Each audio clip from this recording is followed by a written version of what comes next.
Hello everyone, welcome back to the channel Balu Tech Lanes. So I think in the last class we have finished off what we call monostable multivibrator. So first we have seen what is meant by IC555 timer. So what is the pin configuration of IC555 timer, and what is the what we call internal structure of block diagram, and we have seen the entire operation of IC555 timer, and we have also seen how an IC555 timer works as a monostable multivibrator, and we have derived the pulse width for that. Okay, so just if you remind what's happened in the last class. So initially we have two operational amplifiers. Okay, as you can see on the figure. So we have two operational amplifier which will works as a comparators, and initially the trigger, okay, the trigger pin is set. Okay, so initially we have applied the trigger signal in monostable multivibrator which is less than 1/3 VCC, right? So therefore, as usual, our P02 has become 1. After that, R has become 1. Since R is equal to 1, Q has become 0. So therefore, the transistor is open circuited, and thereby the capacitor starts charging. Okay, and the charging time constant is some R into C, right? So మనం అది యాక్చువల్గా అది మనం charging అయ్యేటప్పుడు వదిలేసి ఉంటే అది ఎంతవరకు ఛార్జ్ అయ్యి ఉండేది, వీసీసీ వరకు ఛార్జ్ అయ్యి ఉండేది. ఓకే, కానీ వీసీసీ వరకు ఛార్జ్ అయ్యేటటువంటి పాత్రలో ఎక్కడో చాడైతే 2/3 వీసీసీ క్రాస్ అయ్యి ఉండేది కదా. సో 2/3 వీసీసీ క్రాస్ అవుతుంది కాబట్టి సో ఆటోమేటిక్గా 2/3 వీసీసీ క్రాస్ అయినప్పుడు ఫస్ట్ కంపారేటర్ యొక్క అవుట్పుట్ 1 అవుతుంది. సో సెట్ 1 అవుతుంది, క్యూ వాల్యూ 1 అవుతుంది, ఆటోమేటిక్గా ట్రాన్సిస్టర్ షార్ట్ సర్క్యూట్ అవుతుంది. సో అప్పుడు దాకా ఛార్జ్ అయింది కాస్త డిశ్చార్జ్ అవుతుంది. కాకపోతే డిశ్చార్జింగ్ పాత్రలో ఎటువంటి రెసిస్టెన్స్ లేదు కాబట్టి సో ఆటోమేటిక్గా నీకు టైం కాన్స్టెంట్ 0 అయిపోతుంది. సో టైం కాన్స్టెంట్ 0 అయిపోయిందంటే నీకు అది ఎక్స్పోనెన్షియల్గా డిశ్చార్జ్ అవుతుంది, అట్ అన్ ఇన్స్టెంట్ డిశ్చార్జ్ అవుతుంది. ఓకే, సో మనం కనుక చూస్తే ఛార్జింగ్ అవుతున్నప్పుడు క్యూఎన్ వాల్యూ 0 ఉంది, అండ్ డిశ్చార్జ్ అవుతున్నప్పుడు క్యూఎన్ వాల్యూ 1 ఉంది. కానీ మన అవుట్పుట్ క్యూఎన్ బార్ దగ్గర తీసుకున్నాం కాబట్టి ఛార్జింగ్లో ఉన్నప్పుడు ఏమో అవుట్పుట్ 1 ఉంది, అండ్ డిశ్చార్జింగ్లో ఉన్నప్పుడు అవుట్పుట్ వచ్చేసరికి 0 ఉంది. Okay, and if you can see that 0 is considered as stable state and 1 is considered as quasi stable state. Why? ఎందుకంటే 0 నుంచి 1కి రావడానికి మనం ట్రిగ్గర్ ఇచ్చాం, కానీ 1 నుంచి 0కి రావడానికి మనం ఎటువంటి సిగ్నల్ ఇవ్వలేదు, దాని అంతటా అదే చేంజ్ అయిపోయింది. Okay, so therefore 0 is considered as quasi stable state and 1 is considered as quasi stable state. Okay, and we have also derived the expression for pulse width. Okay, so that has been appeared as 1.1 into RC. Okay, now in this particular thing we will see how the IC555 timer works as an unstable multivibrator. Okay, so as you have seen, you can see it on the screen. So how the unstable multivibrator will works as a monostable multivibrator, what we call. How IC555 timer works as an unstable multivibrator. Okay, so this is considered as very important concept. Okay, so IC555 టైమర్లో మనకు previous years gate నుంచి ఏదైనా questions వస్తాయి అంటే అస్టేబుల్ multivibrator నుంచి ఎక్కువ వస్తాయి. Okay, so coming to the astable multivibrator definition. Okay, so it consisting of 0 stable state. Okay, as the name suggests, it has a 0 stable state and it consisting of 2 quasi stable state. Okay, so ఈ particular IC555 timer లో ఎటువంటి stable states undo but 2 quasi stable states ఉంటాయి. Okay, so that is most important. అంటే దాని meaning ఏంటి, అసలు stable స్టేట్సే ఉండవు. అంటే మనకు ఉండేది 2 స్టేట్స్, 1 and 0. అంటే 1 స్టేబుల్ కాదు, 0 కూడా స్టేబుల్ కాదు, అంటే 2 క్వాజీ స్టేబుల్. అంటే మనం ఎటువంటి ఇన్పుట్ ఇవ్వకుండానే 1 0 అయిపోతుంది అండ్ 0 1 అయిపోతుంది. Okay, so that is what we should observe here. Okay, so అది IC555 టైమర్ యూస్ చేసి ఎలా ఇంప్లిమెంట్ చేస్తాం అనేది let's see. As you can see on the diagram, so we have 1 flip flop, 2 operational amplifiers which works as a comparator, and here the supply is 2/3 VCC and here the supply is 1/3 VCC. అది ఎలా అనేది నేను last క్లాస్లో చెప్పాను. Okay, these 5K resistance are connected in series.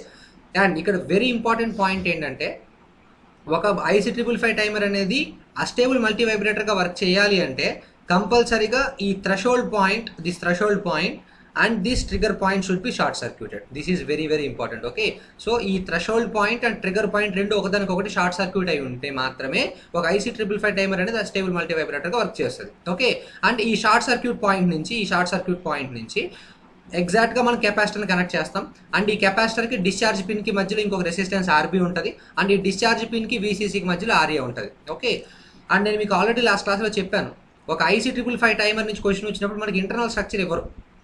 Okay, డైరెక్ట్గా pin diagram ఇచ్చి వాటికి resistance connections ఇస్తారు. సో మనం ఏం చెప్పుకున్నాం, ఒక కెపాసిటర్ ఒక రెసిస్టర్ ఉంటే అది మోనోస్టేబుల్ మల్టీవైబ్రేటర్, అండ్ 2 రెసిస్టెన్సెస్ ఒక కెపాసిటెన్స్ కనుకుంటే అది అస్టేబుల్. సో దీనికి రెండు రెసిస్టెన్సెస్ ఒక కెపాసిటెన్స్ ఉంది కాబట్టి ఆటోమేటిక్ ఇది ఫస్ట్ అస్టేబుల్ మల్టీవైబ్రేటర్ వర్క్ చేస్తుంది. సో అది ఎలా అనేది లెట్స్ సీ. ఓకే, సో ఇనీషియల్గా మనం VCC అప్లై చేసాము, అంటే IC555 టైమర్ స్విచ్ ఆన్ చేసాం. సో స్విచ్ ఆన్ చేయగానే ఏమవుతుంది, ఈ పర్టికులర్ పాయింట్ దగ్గర 2/3 VCC వస్తుంది, అండ్ ఈ పర్టికులర్ పాయింట్ దగ్గర 1/3 VCC వస్తుంది బై డిఫాల్ట్, రైట్? సో ఇనీషియల్గా కెపాసిటర్ అన్ఛార్జ్డే కదా మనం అజ్యూమ్ చేసుకునేది. సో అన్ఛార్జ్డ్ కెపాసిటర్ యొక్క వోల్టేజ్ ఎంత ఉంటుంది, 0 volts. సో కాబట్టి ఇక్కడ 0 volt ఉంది కాబట్టి ఆటోమేటిక్గా షార్ట్ సర్క్యూట్ చేసినప్పుడు ఇక్కడ కూడా ఎంత ఉంటుంది, 0 volt. ఇక్కడ 0 volt ఉంటుంది కాబట్టి ఆటోమేటిక్ ఇక్కడ కూడా ఎంత ఉంటుంది, 0 volt. అంటే ఈ 0 volt అనేది మనం మైనస్ టెర్మినల్కి ఇచ్చాము, కానీ ప్లస్ టెర్మినల్కి ఏమి ఇచ్చాం 1/3 VCC ఆల్రెడీ ఇది ఉంది ప్రజెంట్ అయ్యి, కానీ ఇక్కడ ఎంత ఉంది మైనస్ టెర్మినల్ దగ్గర 0. సో ఆటోమేటిక్గా 0 కంటే 1/3 VCC వాల్యూ పెద్దది కాబట్టి ఆటోమేటిక్గా ప్లస్ వాల్యూ ఎక్కువ. ఓకే, సో ప్లస్ వాల్యూ ఎక్కువ కాబట్టి ఆటోమేటిక్గా V02 value will be equal to 1. So ఎప్పుడైతే V02 వాల్యూ 1 అయిందో ఆటోమేటిక్గా R value will be 1. R value 1 అయింది కాబట్టి Qn value will becomes 0 and this transistor will be open circuited. ఎప్పుడైతే ట్రాన్సిస్టర్ ఓపెన్ సర్క్యూట్ అవుతుందో దిస్ కెపాసిటర్ స్టార్ట్స్ ఛార్జింగ్. అంతే కదమ్మా, ఇంతవరకు లాస్ట్ క్లాస్లో ఏం చూసాం అదే. కాకపోతే లాస్ట్ క్లాస్లో మనం ఏంటంటే ఇక్కడ ట్రిగ్గర్ పిన్కి మనం సప్లై ఇచ్చాం, మనం అప్లై చేసాం ట్రిగ్గర్, కానీ ఇప్పుడు మనం అప్లై చేయలేదు. దాన్ని థ్రెషోల్డ్తో షార్ట్ సర్క్యూట్ చేసి దాన్ని కెపాసిటర్ కనెక్ట్ చేసాం కాబట్టి ఇనీషియల్గా కెపాసిటర్లో 0 వోల్ట్ ఉంది కాబట్టి ఇక్కడ 0 రిఫ్లెక్ట్ అయింది. సో ఆటోమేటిక్గా V02 1 అయింది, R1 అయింది, Qn వాల్యూ 0 అయింది అండ్ ఈ ట్రాన్సిస్టర్ ఓపెన్ సర్క్యూట్ అయిపోయింది. సో ఆటోమేటిక్గా ట్రాన్సిస్టర్ ఓపెన్ సర్క్యూట్ అయిపోయింది కాబట్టి the capacitor start charging. And ఏ పాత్లో ఛార్జ్ అవుతుంది? సో దిస్ పాత్, VCC నుంచే కదా ఛార్జింగ్ తీసుకుంది. So the capacitor will follows this path. So automatic the charging time constant will be equal to R into C, isn't it? What is R? The series combination of these two resistances. So therefore tau C is equal to RA plus RB into C. Okay, so this is nothing but the time constant, charging time constant. Okay, so ఇక్కడ మనం ఒకటి observe చేసినప్పుడు, so ఇక్కడ 0 volt ఉంది కదా, so 0 volts దగ్గర నుంచి charge అవడం స్టార్ట్ అయింది. మనం వదిలేసాం అనుకోండి, ఎంతవరకు ఛార్జ్ అవుతుంది? అది VCC వరకు ఛార్జ్ అవుతుంది, isn't it or not? So 0 నుంచి VCC వరకు ఛార్జ్ అయ్యేటటువంటి టైంలో ఎక్కడో చోట కంపల్సరీగా అది 2/3 VCCని క్రాస్ అవుతుంది కదా, బై డిఫాల్ట్గా క్రాస్ అవుతుంది కదా. సో ఎప్పుడైతే ఈ కెపాసిటర్ అక్రాస్ గానే వోల్టేజ్ 2/3 VCCని క్రాస్ అవుతుందో ఆటోమేటిక్గా ఇక్కడ 2/3 VCC కంటే ఎక్కువ వస్తుంది కదా ఇక్కడ ఈ పర్టికులర్ పాయింట్ దగ్గర. కానీ మైనస్ టెర్మినల్ దగ్గర ఎంత ఉందో 2/3 VCC, ఇక్కడ 2/3 VCC కంటే ఎక్కువ ఉంది. ఆటోమేటిక్గా V01 వాల్యూ ఎంత అవుతుంది? 1. ఓకే, ఎప్పుడైతే V0 వాల్యూ 1 అవుతుందో ఆటోమేటిక్గా సెట్ వాల్యూ 1 అవుతుంది. సెట్ వాల్యూ 1 అయితే Q వాల్యూ 1 అవుతుంది. Q వాల్యూ 1 అయితే ఈ ట్రాన్సిస్టర్ ఏమవుతుంది అంటే షార్ట్ సర్క్యూట్ అయిపోతుంది, రైట్? సో ఎప్పుడైతే ఆ ట్రాన్సిస్టర్ అనేది షార్ట్ సర్క్యూట్ అయిపోయిందో అప్పుడు దాకా ఛార్జ్ అయిన కెపాసిటర్ కాస్త ఒకసారికి ఏమైపోతుందంటే డిశ్చార్జ్ అయిపోతుంది. ఓకే, సో మనం లాస్ట్ క్లాస్లో కనుక అబ్జర్వ్ చేసినట్టయితే డిశ్చార్జింగ్ టైం కాన్స్టెంట్ 0. ఎందుకని? మన డిశ్చార్జింగ్ పాత్లో ఎటువంటి రెసిస్టెన్సెస్ లేవు కాబట్టి. సో డిశ్చార్జింగ్ టైం కాన్స్టెంట్ 0 అయిపోయింది అండ్ ఎట్ అన్ ఇన్స్టెంట్ అది డిశ్చార్జ్ అయిపోయింది. సో కానీ ఈసారి మనం ఏదైతే డిశ్చార్జింగ్ పాత్ ఉందో, నేను బ్లూ లైన్తో ఇండికేట్ చేస్తున్నాను, సో ఏదైతే డిశ్చార్జింగ్ పాత్ ఉందో so that will follows this path. Okay, so ఈ పాత్రలో మనకు ఒక రెసిస్టెన్స్ ఉంది, that is nothing but RB. So therefore the discharging time constant will have a finite value. Okay, so that is nothing but RB into C. Okay, so ఇనీషియల్గా capacitor దగ్గర 0 volt ఉంది. So అదే ఇక్కడ minus terminal దగ్గర reflect అయింది. So plus terminal ఎక్కువ కాబట్టి V02 value 1 ఉంది. So R value 1, Qn value 1. So transistor is open circuit, the capacitor start charging.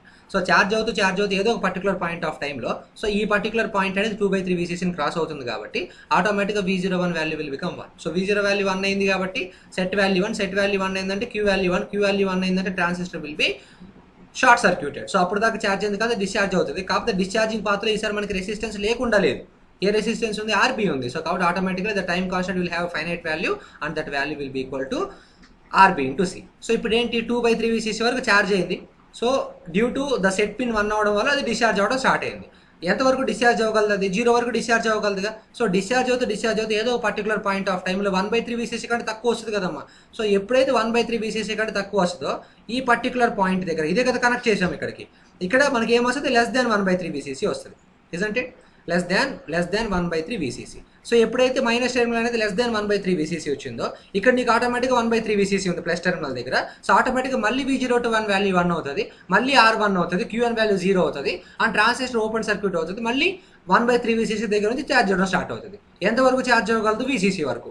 మళ్ళీ 2/3 VCC అనే పాయింట్ క్రాస్ అవుతుంది, మళ్ళీ set 1, Qn value 1, transistor open circuit, మళ్ళీ ఛార్జింగ్. సో 2/3 VCC వరకు charge అవుతుంది, మళ్ళీ 1/3 VCC వరకు డిశ్చార్జ్ అవుతుంది, మళ్ళీ 2/3 VCC వరకు ఛార్జ్, అట్లా ఆ ప్రాసెస్ అనేది కంటిన్యూ అవుతూ ఉంటుంది. ఓకే, సో మనం కనుక వేవ్ ఫార్మ్స్ అనేది కనుక అబ్జర్వ్ చేస్తే, so if you observe the wave forms, so let us see what's happening in the waveforms. Okay, so మనకి ఏమవుతుంది, ఇనీషియల్గా 0 దగ్గర నుంచి ఇట్ స్టార్ట్ ఛార్జింగ్.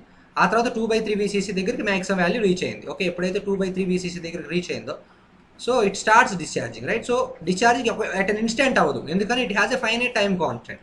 సో కాబట్టి it will discharges exponentially. And ఎప్పుడైతే 1/3 VCC కంటే తక్కువ వస్తుందో మళ్ళీ ఏమవుతుందో స్టార్ట్ అవుతుంది ఛార్జింగ్.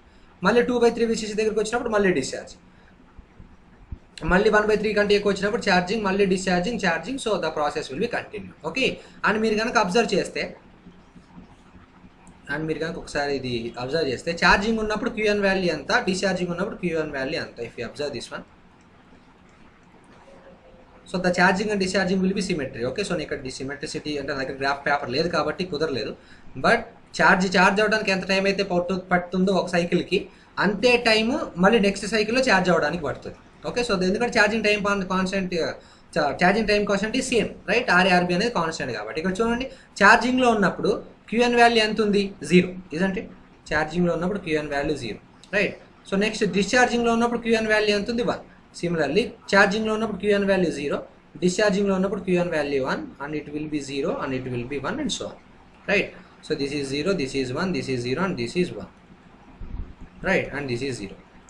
సో కానీ ఇక్కడ మనకు కావాలి, మన అవుట్పుట్ ఎక్కడ తీసుకుంటున్నాం? ఇక్కడ క్యూఎన్ బార్ దగ్గర తీసుకుంటున్నాం. సో అవుట్పుట్ అనేది క్యూఎన్ బార్ దగ్గర తీసుకుంటున్నాం కాబట్టి 0 ఉన్నప్పుడు 1, 1 ఉన్నప్పుడు 0, సిమిలర్లీ 0 ఉన్నప్పుడు 1, 1 ఉన్నప్పుడు 0, అండ్ సిమిలర్లీ 0 ఉన్నప్పుడు 1 and 1 ఉన్నప్పుడు 0, right? So this process will be continued. This is nothing but output. This is 1, this is 0, this is 1, this is 0, this is 1, this is 0 and this is 1. Okay, and ఇక్కడ మీరు జాగ్రత్తగా గమనిస్తే we will consider from here as one complete cycle. ఎందుకంటే మనకి charging and discharging సిమెట్రిసిటీ ఎక్కడి నుంచి వచ్చింది? ఈ పర్టికులర్ పాయింట్ నుంచి. ఓకే, సో 1/3 VCC నుంచి ఛార్జ్ 2/3 VCCకి వెళ్తుంది, మళ్ళీ 2/3 to 1/3, 1/3 to 2/3, 2/3 to 1/3 and so on.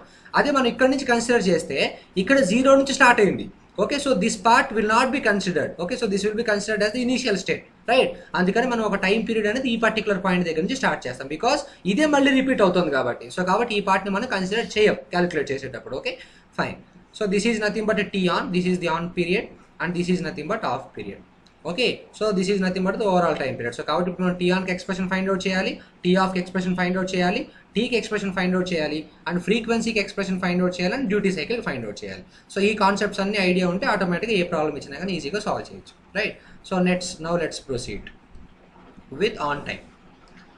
So first of all we will proceed with on time. On time ఎలా వస్తుందమ్మా? సో ఆన్ టైం ఎప్పుడు ఉంది? ఈ పర్టికులర్ పాయింట్ దగ్గరగా దిస్ ఈజ్ ద పాయింట్, ఇది ఆన్ టైం. ఇక్కడ ఆన్ టైంలో ఉన్నప్పుడు ఛార్జింగ్లో ఉందా డిశ్చార్జింగ్లో ఉందా? It is in charging, right? So నేను ఛార్జింగ్ టైం కనుక ఫైండ్ అవుట్ చేసినట్లయితే ఆటోమేటిక్ ఏం ఫైండ్ అవుట్ చేసినట్టు అవుతుంది? ఆటోమేటిక్గా టీ ఆన్ ఫైండ్ అవుట్ చేసినట్టు అవుతుంది కదా. సో కాబట్టి టీ ఆన్ వాల్యూ ఎంత? So T on is nothing but యాక్చువల్గా కెపాసిటర్ వోల్టేజ్ కాబట్టి VC of t is equal to VC of infinite plus of VC of 0 minus VC of infinity into e power minus t upon tau. Isn't it or not? This is the supply, right? So t on అంటే ఏంటి? మనం charging time constant రాయాలి. Isn't it or not? So charging ఎంతవరకు charge అయింది? అది maximum value 2/3 VCC వరకు charge అయింది. VC of infinity అంటే మనం వదిలేస్తే ఎంతవరకు ఛార్జ్ అయి ఉండేది? VCC వరకు ఛార్జ్ అవుతుంది. ప్లస్ ఆఫ్ VC of 0 ఎక్కడి నుంచి ఛార్జ్ అవ్వడం స్టార్ట్ అయింది? 1/3 VCC నుంచి, మైనస్ VCC అంటే VC of infinity అంటే it is nothing but VCC into e power minus t upon charging time constant, right?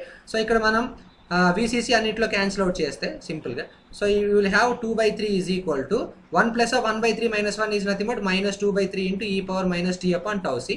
So 2/3 minus 1 is nothing but minus 1/3, minus minus cancel. So 1/3 is equal to 2/3 into e power minus t upon tau c. So 3 cancel అయిపోతే you will get e power minus t upon tau is equal to 2 e power plus t upon tau, right? So automatically if you get t upon tau is equal to log 2. So what is value of log 2? It is nothing but 0.693. So therefore the value of on time is equal to 0.693 into charging time constant. What is charging time constant? It is nothing but Ra plus Rb into C, right? So this is nothing but the expression for the t on. Isn't it or not? So this is how we will calculate that, right? So t on అనేది ఎంత వచ్చింది? 0.693 into Ra plus Rb into C. Okay, now let's calculate the discharging time. So discharging అంటే tea of అంటే ఏంటి? ఇక్కడ tea of calculate చేయాలంటే tea ఆఫ్లో ఉన్నప్పుడు ఇక్కడ ఏం జరుగుతుంది? నాకు డిశ్చార్జింగ్. అదే నేను discharging time constant find out చేస్తే ఆటోమేటిక్గా టీ ఆఫ్ ఫైండ్ అవుట్ చేసినట్టే కదా. So now let's calculate the discharging time constant. Okay, so if you calculate the discharging time constant what will happen? So what is expression? VC of t is equal to VC of infinite plus of VC of 0 minus VC of infinite into e power minus t upon tau. Isn't it or not? Now what is VC of t? ఎంతవరకు discharge అయింది? అది minimum value 1/3 VCC వరకు discharge అయింది. Is equal to ఒకవేళ మనం వదిలేసాం అనుకోండి, ఒకవేళ మనం కనుక డిశ్చార్జ్ అయ్యింది వదిలేస్తే అది ఎంతవరకు డిశ్చార్జ్ అవ్వగలదు? 0 వరకు డిశ్చార్జ్ అవ్వగలదు. ప్లస్ ఆఫ్ VC of 0 ఎక్కడి నుంచి డిశ్చార్జ్ అవ్వడం స్టార్ట్ అయింది? 2/3 VCC నుంచి డిశ్చార్జ్ అవ్వడం స్టార్ట్ అయింది. మైనస్ వదిలేస్తే ఎంతవరకు డిశ్చార్జ్ అవుతుంది? 0 వరకు into e power minus t upon tau. Okay, so ఇప్పుడు మనం VCC క్యాన్సిల్ అవుట్ చేసాం, ఇక్కడ 3 క్యాన్సిల్ అవుట్ చేసాం. 1 will be equal to 2 into e power minus t upon tau. So that implies e power t upon tau will be equal to 2 and t is equal to log of 2 into discharging time constant. So therefore the value of T off will be equal to 0.693 into what is discharging time constant? Discharging time constant is nothing but RB into C, isn't it or not? So this is how we calculate the value of discharging time constant. So charging time constant emo 0.693 into RA plus RB into C. Other off time vachesari 0.693 into RB into C. Okay. So now let's see the remaining thing. So if you can see that, so we have calculated two values, right? So therefore what is T on? T on is equal to 0.693 into RA plus RB into C, isn't it? Now we have also calculated the value of T off. What is the value of T off? T off is nothing but 0.693 into RB into C. So the overall time period will be equal to T on plus T off. Okay. So T on రెండింటిని add చేసేటప్పుడు 0.693 common వస్తుంది. Okay, and ఇక్కడ ఏం వస్తుంది? RA plus RB ఉంటుంది tea ఆన్లో. Tea of వచ్చేసరికి RB ఉంటుంది. సో C కామన్ వచ్చేస్తుంది. Okay, so the overall time period will be equal to 0.693 into RA plus 2RB into C. మా జాగ్రత్త దేనికంటే దానికి 2 వేయకూడదు. ఓకే, సో RA అంటే ఏంటి? The resistance between discharging terminal and VCC, and RB అంటే ఏంటి? The resistance in between the short circuit and the discharging pin. Okay, అది చాలా important. Okay, so this is nothing but 0.693 into RA plus 2RB into C, isn't it or not? So this is the time period. So next we need to calculate the frequency of oscillation since it is a square wave. Okay, and ఇక్కడ మీరు ఇంకోటి observe చేస్తే అవుట్పుట్లో మనకి ఏమొచ్చింది? 1010 ఇలా వచ్చింది కదా. సో మనం ఏమి ఇవ్వలేదు కదమ్మా. సో ఏమి ఇవ్వకుండా 0 నుంచి 1కి వచ్చేసింది. మళ్ళీ ఏమి ఇవ్వకుండా 1 నుంచి 0, దాని అంతటా అదే ఛార్జ్ అయింది, దాని అంతటా అదే డిశ్చార్జ్ అయింది. సో కాబట్టి 1ని క్వాజీ స్టేబుల్ స్టేట్ అంటాం, 0ని కూడా క్వాజీ స్టేబుల్ స్టేట్ అంటాం. So since it has 2 quasi stable state and 0 stable states, it is said to be a stable multivibrator. And ఇక్కడ నీకు స్క్వేర్ వేవ్ ఫార్మ్ జనరేట్ అవుతుంది కాబట్టి astable multivibrator is also known as square wave generator and it is also known as free running oscillator. Okay, ఇది oscillator, right? So నేను ఎటువంటి force apply చేయలేదు, ఎటువంటి supply ఇవ్వలేదు. సో దాని అంతటా అదే జనరేట్ అవుతుంది కాబట్టి it is said to be free running oscillator. Okay, so oscillator కంటే oscillator means it will have some frequency. What is the formula for frequency? Frequency is nothing but 1 upon time period, right? So frequency f will be equal to what is 1 upon time period? 1 upon 0.693 into RA plus 2RB into C. So that implies f is equal to 1 by 0.693 is nothing but 1.44 divided by RA plus 2 into RB into C. Okay, so this is nothing but the frequency of oscillation in case of a stable multivibrator. Okay, and the final thing that we have left is duty cycle, right? So let me change the color so it will be clear to you. So percentage duty cycle. So what is duty cycle? The general formula is T on upon T on plus T off into 100. This is the duty cycle. What is T on? T on is nothing but on period. On period is nothing but 0.693 into RA plus RB into C. This is the on time divided by T on plus T off is nothing but overall time period. What is overall time period? 0.693 into RA plus 2RB into C. So CC cancel, 0.693, 0.693 cancel. So therefore percentage duty cycle will be equal to RA plus RB divided by RA plus 2RB into C ఏమున్నది ఇంకా, రైట్? So this is the పర్సంటేజ్లో మాట్లాడాం కాబట్టి into 100. Okay, so this is nothing but the percentage duty cycle. Okay, so in this way we will derive this one. Okay, so IC555 timer దగ్గరికి వస్తే, so IC555 timer యొక్క pin diagram, IC555 timer internal operation, how it works as an monostable multivibrator, how it and expression for pulse width in that case, and how it works as an astable multivibrator, and expression for T on, T off, total time period, frequency and duty cycle. So ఈ concepts అన్ని మీకు idea ఉంటాయి. So IC555 timer నుంచి ఏ problem వచ్చినా కూడా you can easily solve it. So నేను ఒక problem చేస్తాను, ప్రీవియస్ ఇయర్స్ గేట్లో వచ్చింది. So you can proceed with remaining problems and if you have any doubt you can place it in the comment box. Definitely I will help you out. Okay, so if you can see the screen, it has been appeared in gate 2016 set 3. In a stable multivibrator circuit shown in the figure, the frequency in kilohertz of the oscillator at the output. We need to find the frequency of oscillation. Okay, so కాబట్టి ఇక్కడ మీరు confuse అవ్వాల్సిన అవసరం లేదు, monostable astable అని. It will be definitely astable, right? ఎందుకంటే monostable మల్టీవైబ్రేటర్లో మీకు ఫ్రీక్వెన్సీ ఆఫ్ ఆసిలేషన్ ఉండదు. It will consider of only pulse width, right? So frequency oscillation formula ఏంటి? అస్టేబుల్ మల్టీవైబ్రేటర్లో 1 పాయింట్ దట్టు వాటి ఇక్కడ క్లియర్గా అస్టేబుల్ మల్టీవైబ్రేటర్ అని ఇచ్చారు. ఓకే, ఒకవేళ ఇవ్వకపోయినా ఫ్రీక్వెన్సీ ఆఫ్ ఆసిలేషన్ అంటే definitely it will be astable multivibrator. Okay, so 1.44 divided by RA plus 2RB into C, isn't it or not? So what is what is RA and what is RB? This is very important. So మీకు already నేను చెప్పానమ్మా 7th pin is discharge pin right. And ఇక్కడ చూడండి 2nd pin 6th pin are short circuited with each other. And ఇక్కడ 2nd pin ఏదైతే ఉందో short circuit దగ్గర నుంచి గ్రౌండ్కి ఒక కెపాసిటర్ కనెక్ట్ చేశారు. అండ్ ఈ షార్ట్ సర్క్యూట్ పాత్ నుంచి డిశ్చార్జింగ్ పిన్కి ఒక రెసిస్టెన్స్ 4.7 అండ్ ఈ డిశ్చార్జ్ పిన్ దగ్గర నుంచి వీసీకి ఒక రెసిస్టెన్స్ ఉంది. సో మనం ఎలా డినోట్ చేసాం, డిశ్చార్జ్ పిన్ దగ్గర నుంచి వీసీసీకి ఆర్ఏ అన్నాం. సో వాడు కూడా ఆర్ఏ అనే ఇచ్చాడు. అండ్ షార్ట్ సర్క్యూట్ పాత్కి అండ్ ఈ డిశ్చార్జ్ పిన్కి మధ్యలో ఉన్న రెసిస్టెన్స్ ఆర్బీ అనుకున్న వాడు కూడా ఇక్కడ ఆర్బీ అని ఇచ్చాడు. ఒకవేళ వాడు పైన ఆర్బీ కింద ఆర్ఏ ఇచ్చినా కానీ మన నోటేషన్ ప్రకారం తీసుకోవాలి. Be careful. The resistance between short circuit path and discharge pin is nothing but RB. And the resistance between discharging path on a discharging terminal, that is discharging pin, and VCC is nothing but RA. Okay, remember that one. So 1.44 divided by what is RA? RA is nothing but 2.2 kilo no problem, plus RB 4.7 into 2, it is nothing but 9.4 into kilo. Okay, what is capacitance? 0.022 micro. Micro is 10 power minus 6. Here we have 10 cube. 10 cube into 10 power minus 6, 10 power minus 3. So న్యూమరేటర్లోకి వచ్చేసరికి అది 10 cube అవుతుంది right. So if you solve by using virtual calculator, so I think you may have solved already. So I will also check it in the calculator here. So 2.2 plus 9.4 you will get a value into 0.022, yes. So divided by 1.44. So if you take the reciprocal of that, 5.642. So the frequency of oscillation is 5.642 kilohertz. Okay, so in this way we solve the problems regarding a stable multivibrator. Okay, so practice all these problems. Okay, so if you know all these concepts, then you can solve any problem regarding this one. Okay, so keep on practicing. If you have any doubts regarding IC555 timer or any concept or any problem, so please place it in the comment box. Definitely I will help you out. Okay, and also this is all about the IC555 timer, and from the next lecture I am going to start oscillators. So I will take only one lecture and I will cover all the problems regarding oscillators. So by the time I will be done with analog electronics, and from the next video lecture I will start the new subject. Okay, we now, as far of now, we have completed 6 subjects. The first one is digital electronics, that has been completed by Balu sir, and then engineering mathematics, networks, signals and systems, and EDC and analog electronics. Okay, so these are the subjects that we have finished so far, and we have left with 3 more subjects. Okay, regarding technical. So the 3 subjects are control systems, communication systems, and EMTL. Okay, so those 3 subjects are somewhat lengthy. Okay, so మీరు ఆ 3 subjects చాలా అర్థం చేసుకొని చేయాలి. Okay, so ఇప్పటి వరకు మనం చేసింది ఒక పార్ట్ అయితే ఇప్పుడు నేను చేసేది ఒక పార్ట్ అవుతుంది. Okay, so these 3 subjects will be somewhat typical when compared to the remaining things. Okay, so okay, next from in the next lecture will complete analog electronics, and after that we will start this new lecture. Okay, new subject I will announce that. So keep on practicing.